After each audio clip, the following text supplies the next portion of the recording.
Welcome to the Explainer. Today, we're diving into a hidden mathematical trick that literally saves machine learning models from just completely crashing. Seriously, if you've ever built a model that flat out refused to learn, or maybe it kept spitting out totally bizarre predictions, well, you're definitely going to want to pay close attention to this one. So think about this scenario. What actually happens to your model when one of your features is, say, 1,000 times larger than the rest of them? Well, long story short, it's a total disaster. You see, machine learning estimators, they're incredibly powerful, but they're also kind of like Goldilocks. They need the data to be perfectly just right. They expect everything to look standard and evenly scaled.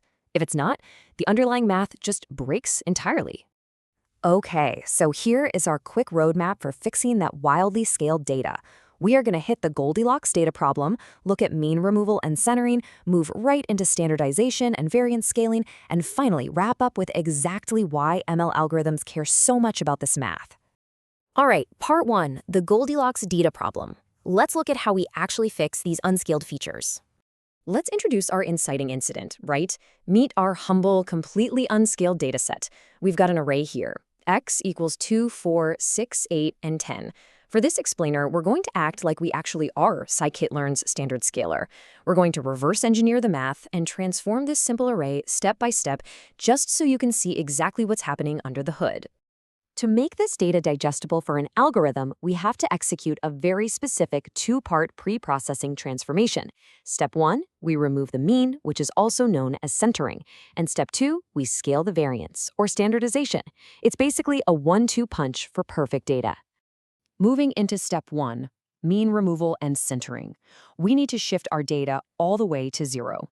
To do that, we have to find the absolute center of our array. And what's really cool here is that 6 is the exact mean of our set. Think about it. If we add up 2, 4, 6, 8, and 10, we get 30. Divide that by our 5 data points, and bam, we get 6. So to center our data, we're now going to take that 6 and subtract it from every single data point we have. By subtracting 6 across the board, our array beautifully evolves into perfectly centered data. 2 minus 6 is -4. 4 minus 6 gives us -2. 6 minus 6 is just 0. 8 minus 6 is 2. And 10 minus 6 is 4. So now our brand new array is -4, -2, 0, 2, and 4. And here's the kicker. If you average these new numbers, your new mean is exactly 0. We haven't changed the actual relationships between the numbers at all. We've just shifted the entire set so it sits perfectly around 0. All right, on to step 2, section 3, standardization and variance scaling. This is where we compress the spread of our array. Centering was great, but this step ensures our data doesn't swing too wildly away from that new 0 center. We do this by computing the standard deviation. First, we find the variance, which is the average of the square differences from the mean, and that comes out to 8. Then, we just take the square root of 8, which gives us roughly 2.8284. This specific number is absolutely crucial because it represents the spread, or the typical distance our data points set from the center.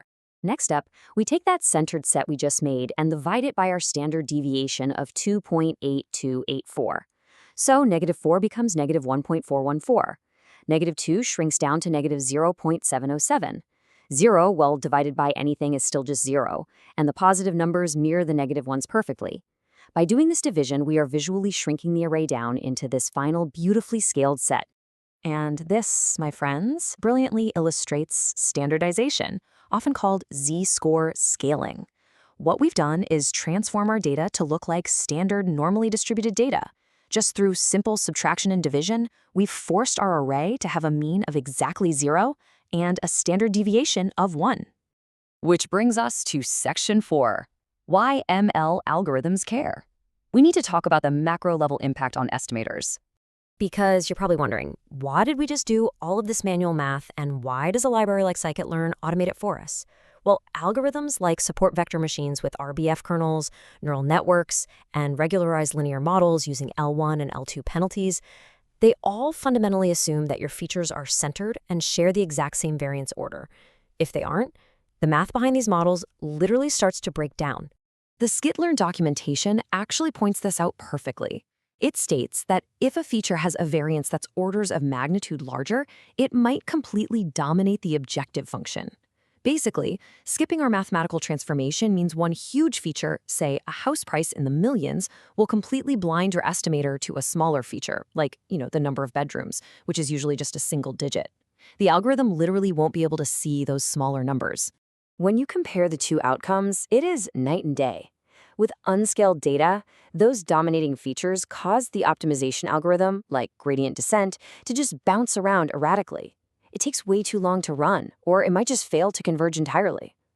But with standardized data, that balanced variance provides this incredibly smooth surface. It creates those just right Goldilocks conditions that allow gradient descent to converge smoothly, effectively, and rapidly. Which leaves us with a pretty crucial question to ponder the next time you're coding. If your model is failing, is it actually the algorithm's fault? Or did you just forget to scale? Mastering the data going into the model through pre-processing is absolutely just as critical as the architecture of the model itself. Anyway, thanks for joining me on this explainer. Keep analyzing, and remember, always center your data.